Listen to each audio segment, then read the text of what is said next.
Hello FUTWIZ gang and welcome back to another video on the channel today. You've clicked this video because you want to find out the easiest and most effective way of defending on FIFA 22. And we've got nobody better to show us than FUTWIZ's finest, one of FUTWIZ's pros, FUTWIZ JSharp. Right then guys, so I'm here with FUTWIZ JSharp. As I said before, how are we doing, Jack? Not bad, mate. You? Yeah, I'm good, mate. We're going to teach the people the arts of defending today. And this will probably annoy a lot of their opponents, wouldn't it? Let's be honest, because there's nothing worse than coming across somebody who's amazing at defending when you can't score. Yeah, definitely. Team season champs. You got to have it in your locker. Exactly, to get the highest rank. So we're going to start off with the second man press. Right, so here, you can see that I'm because obviously you can only control one player at a time. So my focus is on stopping you from getting into the box. That's the primary focus there. So what I'm doing is I'm marking your Mbappe with my Klosterman, but I also want to apply some pressure with the ball. So with using the R1 or RB, I'm hassling you with Nuno Mendes, and then when I feel like Nuno's kind of got you trapped, I right stick switch to him, which we'll go over later, and so pressing B, attacking you, circle. So is that when the blue arrow comes over your head? Yeah. So whilst Nuno is kind of hassling the attacker, so please Messi, as you see, I'm just watching you in the box, making sure you can't get that easy pass off and then turn and shoot, or pass more and shoot. So the second man press is great for when you're trying to mark thing which is the immediate danger, but it's also it's very overpowered this year to mark the other option. So I'm covering you, I'm covering your run, but I'm also applying pressure onto the ball using RB or R1, and then once you get to the ball, you can just easily nick the ball off them, and you got the ball back. Cool, brilliant. So that is the second man press. It is quite annoying because you've got two players essentially running at you, or you've got one player running at you and the other one blocking the pass. Now, to block the pass, you have to use something called right stick switching sometimes. So we're going to move on to the right stick switching right now. Yeah, so basically, LB or L1 switching, what it does is it means switch the nearest player, but it's incredibly unreliable this year. So what you see me here, I'm instantly just going from Nkunku to Nuno, and then when I spot a trap I can set you, I can instantly right stick switch and just cover that lane instantly.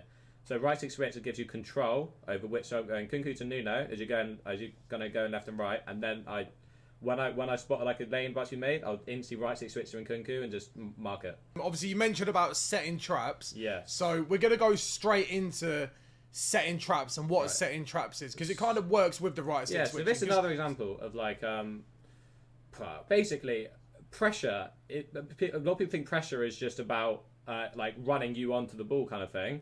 But it can also be just eliminating your options. So I'm letting you have the ball there, and I'm just knowing, look, I'm just leaving my players back. I've got Walker and Jude both covering that danger pass to Cantona. So if you want to play it and obviously get do a skill and get through on goal, I'm marking that lane and kind of eliminating your dangerous options.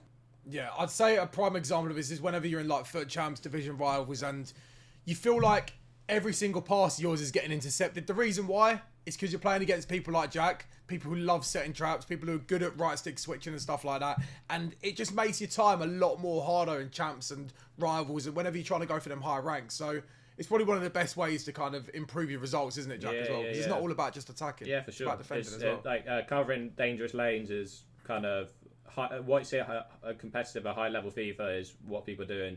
That most people don't press you in terms of just team press or constant press. They'll just be setting traps and making sure that if you want to go into the box or play that dangerous pass from a left wing to a striker or centre to a striker, you got someone there, so they either get intercepted or a little bounce or something here and there. Just makes your life a bit harder. Cool, brilliant. Now on to the last one, which is probably the most high risk, high reward. So I'd say it's high reward because it's called the offside trap. So if you do catch someone offside, it's high reward because when you're offside, you can't score. You can't score. And if you do score, it'll be disallowed. So we're going to move on to the offside trap. And Jack's going to show us. We've actually got two clips ready for this. And they're two similar clips. But let's just get underway with it. Right, so offside traps are something that kind of dominate the competitive meta this year. A lot of players that are players like Levy and stuff, they're great using offside traps. So basically, obviously, what they're present in real football, you just makes your whole defence run up, so you try to catch someone offside. But as you see there, Denman tries to play the pass through. I play the offside trap, gets him behind. And there isn't any cooldown on the offside traps in FIFA, so you can spam it as much as you can. But see in this clip here, you can see me, Denman's trying to progress forward with the ball, and I'm just spamming the offside trap and making it so that he can't he can't go forward and he has to go back. So if you see this clip here, yeah. So Denman's there going back to the centre backs, centre mids, trying to go forward. I'm just spamming the offside trap. So firstly, it means that I can just press him easily if one just run a centre mid up, but he physically can't go forward because I'm obviously law offside. You can't play it past the defensive line. So Denman tries that pass to Neymar, but because I run up with the offside trap, I then catch him offside and I have ball possession, free kick in a decent area. I mean, I'm in the absolute mud. Exactly. I'm offside. But look, they are like the 4 best tips to defend, sure. In my opinion and in Jack's opinion as well, in FIFA 22 at the moment. If you implement these into your game, you will see the results. You will see them happen. Let us know in the comments if this helped you out.